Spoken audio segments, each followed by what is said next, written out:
आज बच्चे काफ़ी हैं माशाल्लाह, तो एक मजलिस बच्चों के साथ भी हो जाए।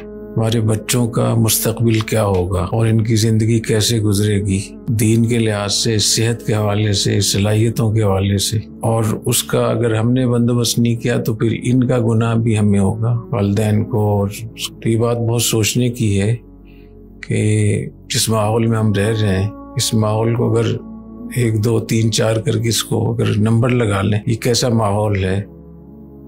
ये ऐसा माहौल है कि बच्चा जैसे ही पैदा होता है तो सबसे पहले उसको मोबाइल चाहिए, ऐसे ही है ना। और माँ बाप उसकी तरबियत करने की बजाय उसको मोबाइल पकड़ा देते हैं, खुद भी मोबाइल इस्तेमाल कर रहे होते हैं। मोबाइल इस्तेमाल करने से और इतना ज़्यादा इस्तेमाल करने से हमारी सेहत पे, हमारी सलाहियतों पे, हमारे दिलो दिमाग पे क्या असरात मुरतब होंगे वो अभी से पता चल रहा है। जो बीमारियां, जो सिफात, जो खसलतें, बुरी आदतें या कमज़ोरियां, खामियां बुढ़ापे में होती थी, बूढ़ों में होती थी, उम्र ज़्यादा होने के बाद अब वो छोटे छोटे बच्चों में पैदा हो रही है।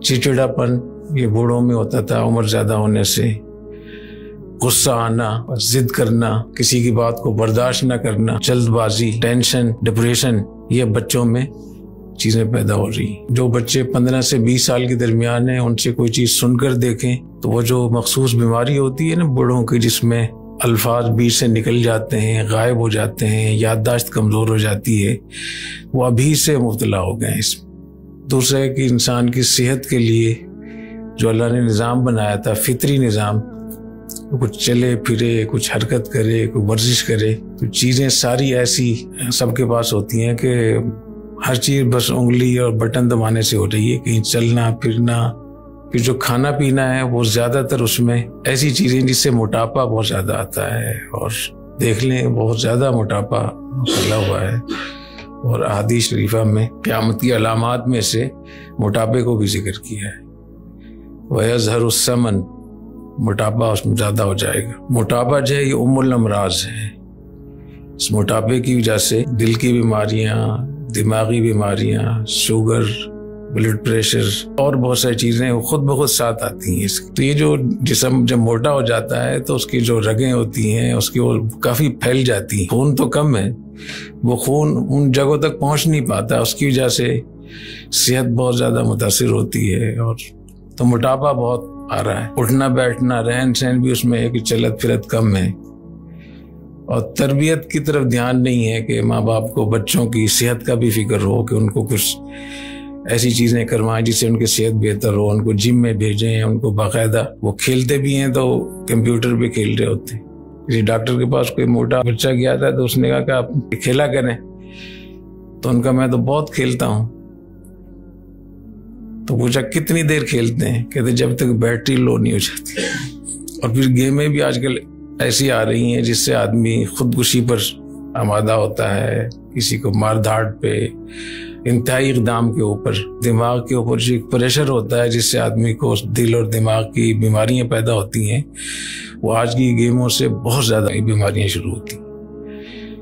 तो अभी तो चूंकि उम्र कम है, इसके असरात वक्त गुजरने के साथ होंगे और हो रहे हैं। इसी तरीके से जो माहौलियात का मसला है वो हमारे यहाँ मदरसों में तो बिल्कुल नहीं पढ़ाया जाता, इसको पढ़ाया जाना चाहिए। बहुत बड़ा इशू है इस वक्त में, जितने बड़े बड़े सैलाब आ रहे हैं और इतने बड़े बड़े ये ज़लज़ले आ रहे हैं, बारिशें इतनी ज़्यादा हो रही हैं, तूफ़ानी बारिशें हो रही हैं, तो इसकी बहुत बड़ी वजह माहौलियात है।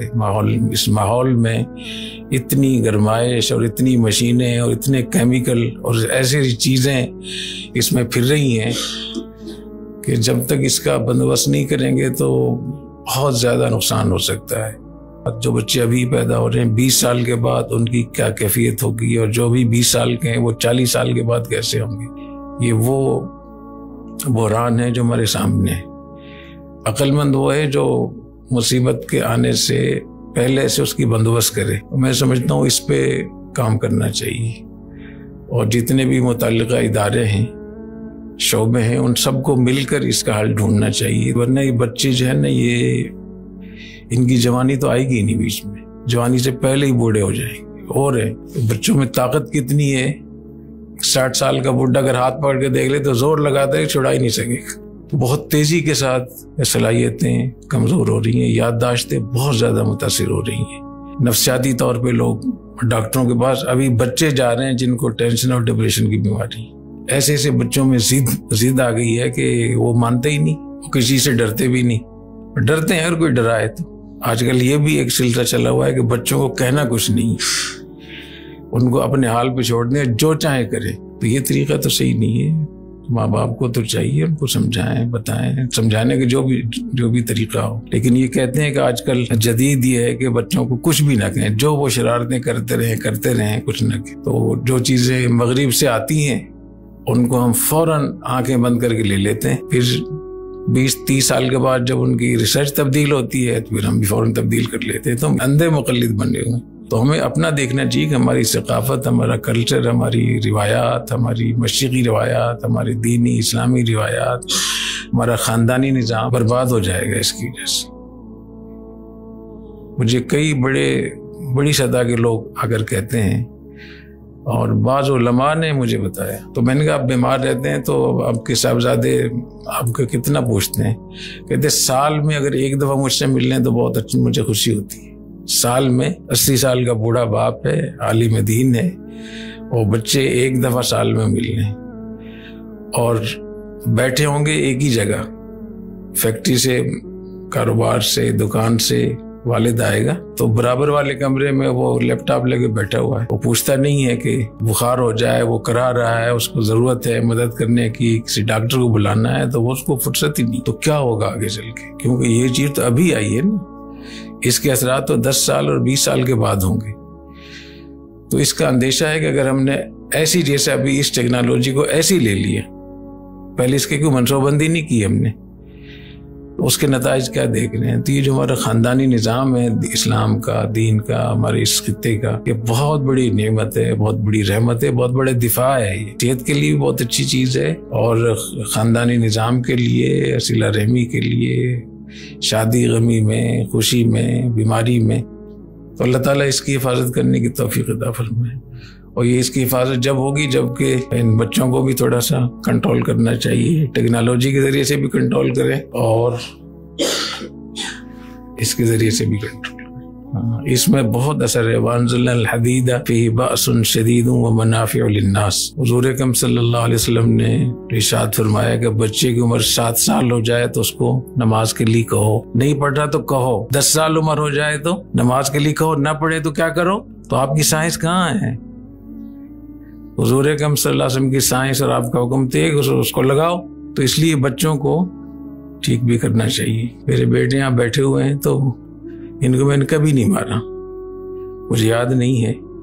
सब इनकी जो बड़ी बहन थी, एक थप्पड़ उसको मारा था, वो काफी हो गया सारे बच्चों के लिए। थोड़े से बच्चों को समझा कर रखें। मेरे कमरे में आते हैं बच्चे, आराम से बैठ जाते हैं, उनको पता है मेरा टेलीफोन मेरे पोते पोतियों ने कभी नहीं लिया, बिल्कुल उनको पता है नहीं देगा, और वो इसमें हाथ भी नहीं बढ़ाते। हाँ बिल्कुल, कोई बच्चा हो अभी पैदा हो तो अलग बात है, लेकिन जिनकी थोड़ा शौर हो गया है तो इससे मालूम है कि बच्चों को रोका जा सकता है। ये जो बिल्कुल हर चीज़ उनके हवाले कर दी है, न ही इंसानियत का तकाजा है, न ही साइंस का तकाजा है, न ही दीन का तकाजा है, न ही अकल का तकाजा है। ये हमाकत और जहालत है, बेवकूफ़ी है, और बच्चों को खास तौर पर ख्याल रखना चाहिए। अब तो माशाल्लाह आप लोग अपने आप को समझते हैं कि हम बड़े प्रोफेसर हैं, एक उंगली से पूरी दुनिया को हम घुमा सकते हैं, लेकिन खुद कहाँ घूम रहे हैं इसका पता होना चाहिए। एक कमरे में रहते हुए बच्चे अपने माँ बाप से दूर हैं, बहन भाइयों से दूर हैं, और किन लोगों से करीब हैं जिनका पता ही नहीं है कि वो लड़का है, लड़की है, कौन है, कहाँ का रहने वाला, उसकी आईडी का उसने कुछ लगाया हुआ है और उससे मुतासिर हो रहा है।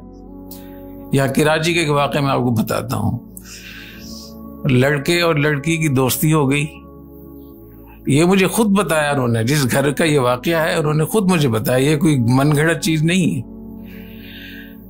तो उनकी दोस्ती आपस में होगी और फिर वक्त तय हो गया मुलाकात का, तो मालूम है चचा भतीजा।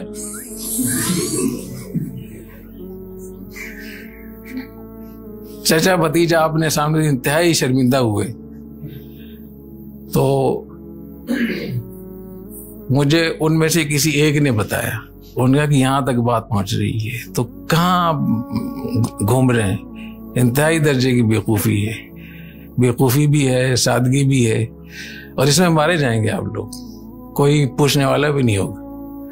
क्योंकि जब आप बीमार होंगे, माँ बाप तो वैसे ही आपसे परेशान होंगे, तो वो जो आपका फैन है वो पंखा चलाने के लिए भी नहीं आएगा। वो जो फैन है ना आपका, या आप उसके फैन है, वो कैसे आएगा? उसको डाउनलोड तो नहीं कर सकते ना आप उस पर कि आप मुझे आकर देख लें।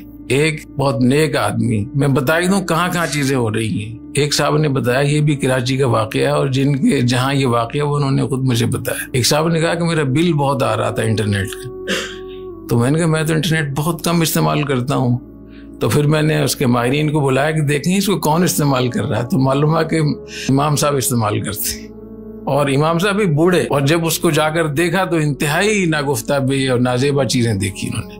तो उनसे बात की, आप क्या कर रहे हैं? उनका नहीं, मेरा तो कोई ताल्लुक नहीं है इससे। उन्होंने फिर उसको बुलाया, पूरा दिखाया कि हाँ मैं माजरत चाहता हूँ और माफी चाहता हूँ। तो ये जो आप लोग इन चीजों को देखकर खुश हो रहे हैं, ये तबाही भी है और फायदा भी हो सकता है। तो इसके खैर ढूंढें ताकि आपको फायदा हो उससे, और जो शर है बचें इससे। क्या ख्याल है? समझ में आ रही मेरी बात? अल्लाह ताला अमल करने की तौफीक अता फरमाए।